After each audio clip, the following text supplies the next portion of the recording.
আসসালামু আলাইকুম এভরিওয়ান, আপনারা সবাই কেমন আছেন? আশা করি সবাই ভালো আছেন। তো বাংলাদেশে আকাশে কিন্তু সূর্যগ্রহণ দেখা যেতে পারে। এটা স্থায়ীয় 2 ঘন্টা 47 মিনিট থাকতে পারে।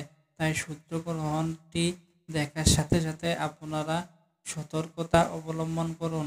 বিশেষ করে গর্ভবতী মা ও বোনেরা সতর্কতায় সাথে থাকুন, কারণ এই সূর্যগ্রহণ অতি ভয়াবহ রূপ ধারণ করতে চলেছে। বিস্তারিত জানতে ভিডিওটি শেষ পর্যন্ত দেখুন। এটি হতে পারে অতি ভয়াবহ সূর্যগ্রহণ।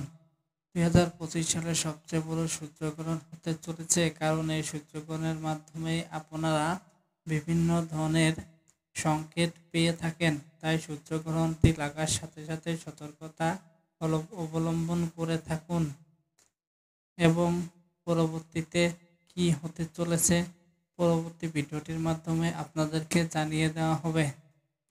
তাই ভিডিওটি ধৈর্য সহকারে দেখুন এবং পরবর্তীটি ভিডিও দেখার জন্য চ্যানেলটি সাবস্ক্রাইব করে রাখুন এবং ভিডিওটিতে একটা লাইক দিন এবং কমেন্ট করুন আপনারা কোন কোন জেলা থেকে ভিডিওটি দেখছেন।